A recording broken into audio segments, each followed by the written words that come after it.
Steve Stanek here, the Dusty Keratometer. Today we're going to the dark side. It's going to be messy. It's going to be ugly. Some of these incidents are downright criminal. I just got back from the Berkshire Hathaway annual shareholders meeting. Warren Buffett and Charlie Munger are big on integrity. Warren said, when you're looking for a manager, you want somebody who's intelligent, energetic, and has integrity. And if they don't have the third quality, you don't want them to have the first two qualities, because they're going to kill you. If they don't have integrity, you want them to be dumb and lazy. Interesting perspective. All right, so here's what I got for you. 10 or so stories of examples of when integrity fails. These are cautionary tales. I present them in order of ascending peculiarity. I saved the very best for last, the most bizarre. We had at one of my bases, we had a technician who would tell lies all the time. And he would say things like, the NCOIC, the office manager, would ask him, did you offer to order glasses for these 3 patients? And the technician would say things like, oh yeah, I did, everything's fine, they didn't want them. And the office manager would say, are you sure you offered glasses to these 3? And the technician would say, oh yes, I did, everything's good. And then the office manager would say things like, well, I'm going to just call the patients and find out for sure. And then the technician would say things like, well, I meant to, but I didn't get around to it, or whatever. He'd make up some excuse. So the office manager sent this kid to mental health. Mental health evaluated him and came back to the office manager saying, there's no way to rehabilitate this guy. This is just the way he is. And apparently his parents tolerated it when he was growing up, and there's nothing you can do. So it's really a sad tale. You got to watch who works for you and what they tell you. All right, now this is just a general one about dealing with state boards and accrediting agencies. I'm an optometrist. My wife's a nurse anesthetist. We were always very good about getting our continuing education, our new licenses to the credentialing office, and keeping our state boards happy. At one of my bases, the credentialing lady was Kathy. She was about 5 feet tall. And I'll never forget walking by her office with the door open, and a 6 foot tall surgeon is screaming at her that he's a physician, he's been to medical school, and he doesn't need BLS training, which is CPR. What happened was his CPR card had expired, and he was being decredentialed. He couldn't do surgery or see patients because his credentials were not in order. And the reason Kathy could do that was she had the backing of the commander. The commander knows when JACO comes, if the credentials are not in order, if there are lapses, if there are exceptions made, then the credibility of the whole program is out the window. So that's a good example of good integrity, the system working. And the bottom line for us is to keep your credentialing people happy, to keep the CE current. Don't plan on getting your CE in December. What happens if you get food poisoning the weekend of the CE, and then you're not going to be able to get any more? Why not get it in October, November, and that way if something happens then, you can get it in December. Have a plan. I've had several classmates get into trouble with the board because they didn't have their CE in on time, or stupid little errors, things like that. So have a plan and carry it out. Life is going to be much more pleasant if you do that. The California board used to publish a newsletter. I think they probably still do. And it would list what people had done and what their penalties were. And it was usually things like misleading advertising or practicing with a lapsed license. And they would be given maybe some additional CE, or maybe put on probation for a while. The boards bend over backwards to not take away people's livelihoods. But every once in a while, something would really catch your eye. A fellow apparently threatened a witness in a upcoming malpractice case, and in that particular incident, the board revoked his license because a person like that without integrity, the board has got to protect the general public, and they can't tolerate stuff like that. So give the boards what they want. Be nice to them. Here's another very common trap people fall into is when a patient pays cash, they'll just put the money in the pocket. Now, a friend of mine called that taking the money under the table, and that way he wouldn't have to pay any taxes on it. Now, the way it came back to bite him, it wasn't the IRS that got him, but he eventually became disabled, and he put his practice up for sale. So people would come in, and prospective buyers, they would look at his practice, and they would look at his books, and they said, "You're not generating enough income to justify that price for your practice." And he couldn't tell them. He didn't know if these people were from the IRS. He couldn't say to them, "Well, if you count the money I'm taking under the table, it's a good deal." What happened was nobody wanted to buy his practice, unfortunately. So there's a case of where it came back to haunt him.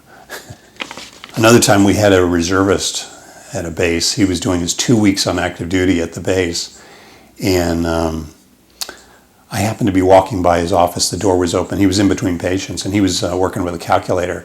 And I asked him what he was doing, and he said, "Well, I'm seeing if I can make payroll this month," back at his civilian practice. And I said, "Well, what do you mean?" And he said, "Well, I hired a woman to cover for me and see my patients while I was doing my 2 weeks of active duty with you guys, but she called in sick. So my practice is sitting idle right now." And he said, "The problem is my lab bill is coming due. And if I don't pay it by the 5th, I'm going to lose my discount." So he said, what I'm going to do, I'm going to write a bad check to the lab. And I've already called my receptionist. I've told her to book me a bunch of patients. And when I get done here, I'm going to zoom back to my practice and try to see enough patients to cover this bad check. And I remember thinking to myself, this is no way to run a railroad. I mean, it's no way to run an optometric practice. You got to have some reserve money. I couldn't sleep at night working like that. There was this optometrist that practiced with me at one of my bases, and she separated from the military when in the civilian world. And I saw her at a meeting one time, continuing education, and we were chatting. And I mentioned to her, one thing I like about the military is the patient knows that I'm not prescribing glasses when they don't need to be prescribed. And she told me that her attitude was the opposite. She was practicing next to an optical shop, and she said, "Well, I've decided that people that come to see me have made up their minds that they need glasses. So what I do is, if they're emmetropic, I would trial frame plus 50 spheres at near, and I would tell them, now see, doesn't that make it look better?" And so she would prescribe them plus 50 spheres for reading. And the optical shop loved her because all of her patients got glasses. But that's a case of breaking the public's trust, I think. That's not appropriate. Optometrists take heat from physicians in criticism that we not only prescribe the glasses, but in many cases we also sell the glasses, whereas typically a physician prescribes a medication and then that patient gets that filled at a pharmacy. So we do have a little bit of a conflict of interest there. That's something to be sensitive to. And like I said, I was glad in the military where I didn't have to overprescribe. I just gave a prescription if they needed it. All right, we're up to the third most bizarre. This is the bronze medal. In the military, the first core value is integrity first. That sounds nice. But listen to this story. Back in the 70s, I have an acquaintance. He was attending a school, a military school. It's called Professional Military Education. And it's a several-week course. So he's at this course, and a student had been accused of plagiarism. What happened was the student turned in a paper that was exactly like another paper. And so an investigation took place, and they had a disciplinary review board. So this acquaintance of mine happened to be the president of this review board. Now what happened is, before the verdict, the dean of the school basically had my friend and my acquaintance in to his office and told my friend, I need a unanimous not guilty verdict from this board. Now, this guy says that he thinks that the commander had all of the board members in, all 9 of them, and told them what he wanted. My friend refused. He didn't know. What the commander didn't know was my friend had a master's in education, and he had taught at the graduate school level. So he knew, if anybody knew about plagiarism and academia, this guy knew. And so he refused. He refused to give a not guilty verdict. He voted guilty. So it was a split decision. All the other 8 people voted not guilty. Now, we don't know for sure.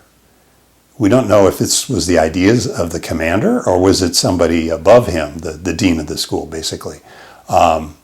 My take on this is the dean, who was a colonel, was probably looking to make general, and he just decided the most expedient thing here is just to have a unanimous not guilty verdict. Because if there's allegations of cheating at his school, it makes him look bad. But if the kid's exonerated, then where there's no smoke, there's no fire, I guess he figured. Stuff like this happens all the time. It's a shame it does. It didn't seem to hurt my friend's career, or acquaintance. The guy's kind of a schmuck, so I'm reluctant to call him a friend. He suffers from extremely high self-esteem, so he refuses to come on the Dusty Caratoner. That's okay. We're better off without him here. But anyway, another thing he could have done, he could have said, well, sir, I'm going to go over your head. The rule is in the military, if you receive an order that if you're not sure it's lawful or whatever, you could talk to your boss's boss. And I think the guy probably would have said, if you're going to do that, I withdraw the order. But that's a sticky situation. And I'm not suggesting that you should always fall on your sword, so to speak. That's the term for it. I had it's not quite so severe, but one time I wrote an EPR for our NCOIC. It was the same guy that sent the kid to mental health. And I gave the NCO a top rating. And I was summoned by a major, and he wanted me to lower my rating. And I simply refused. I said, look, this is an integrity issue. I'm the rater. Why are you bothering to ask me to make a judgment if I'm not going to make the judgment? And my acquaintance could have said the same thing. Why are we having this board if you're just going to say not guilty? Where's the integrity in that? On that board situation, there was another wrinkle. The accused was a minority. So there would be allegations, no doubt, of discrimination. Could get really, really ugly. It can be a mess. But these things happen, and the question is, what are you going to do if you don't want to have your career ruined? But that's what the colonel said. He said he was going to ruin my friend's career. It didn't happen. My career, I don't think, was hurt by my little issues. Okay, the silver medal. This is bizarre. This is almost tied with the first one. But when I graduated, there were contacts were very expensive. Soft lenses went for like a pair of Hydrocurve 2s would go for like $120 bucks. Bausch and Lomb lenses were more inexpensive. They were like $39. So I heard of a practice, and this is what they did. They would have the patient in, and they would put a torn soft lens in one eye, and they would put a non-torn soft lens in the other eye. And they would say to the patient, okay, your right eye is our $39.95 Bausch and Lomb lens, and your left eye is our $120 Hydrocurve 2 lens. We find that most of our patients say that the HydroCurve 2 is more comfortable. And the guy that perpetrated this crime was netting $1 million in his practice. So it's kind of sad that, all professions have good people. All professions have a few bad people.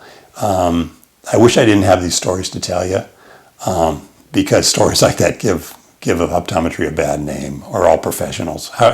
Well, they're not professional, let's face it. But, okay, the gold medal. This is the gold medal of all the stories I have for you. I was at a continuing education meeting, and this was a big meeting, a big national meeting. And one of the lecturers, who was a big lecturer on the national optometry speaking circuit, told this story. Now, there are about 200 people in the audience. The patient was an attorney, and she was the last patient of the day, and she drove all the way across town during rush hour to get collagen punctal plugs inserted. So the patient comes in, and the optometrist goes, and he realizes that he has just, in the previous patient, he inserted his last pair of collagen punctal plugs. He was all out of collagen punctal plugs. So he told the audience that he decided to do a placebo trial. So what he did, he went to the garbage can and he took out the packaging for that last set of punctal plugs, and he folded it all up so it sort of looked like it was closed. He brought it into the room with the attorney. He unfolded the packaging. He took out the lacrimal dilator. He dilated the patient's punctum. And then he took the tweezer and he pretended to insert a set of punctal plugs.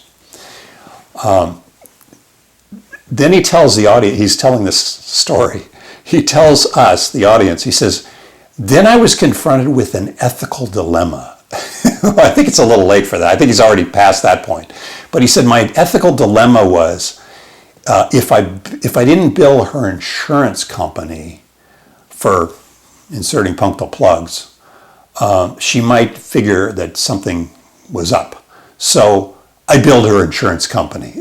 So now he's committed insurance fraud. He just admitted this to 200 of his colleagues. So guess what happens? The lady comes back after a week and she says her dry eye symptoms were better. So what does he do now? Well, what he did was he inserted silicone punctal plugs, the permanent. Well, they're not permanent, they could be removed, but he's just proven that she didn't need permanent plugs, because by not inserting collagen plugs, her symptoms got better. She's a placebo responder. I mean, so this is wrong on so many levels. It's unbelievable. I was sitting there in this lecture hall looking at my neighbors. We were all looking at each other. We could not believe that this story was being shared with us. If I did something like that, I certainly wouldn't share it with you. Now, what I would have done, I would have told her the truth. I would have apologized profusely. Nobody wants to be the bearer of bad news, but sometimes mistakes happen. I would have said, obviously, we're not going to charge you for this visit. I would have maybe given her a coupon for $50 off a pair of glasses or something like that, or free eye exam for a family member. That's ridiculous. That's insanity. That's crossing the line, big time. Unbelievable. Now, some people are going to say I shouldn't be talking about stuff like this. I'm giving optometry a black eye, or I'm airing dirty laundry, giving the military a bad reputation. I take the opposite view. I think we need to be aware of stuff like this, because it's incumbent on all of us to do everything we can to prevent it from happening again in the future. So I want you to just be aware of some of these things that go on. Unfortunately, they happen all the time.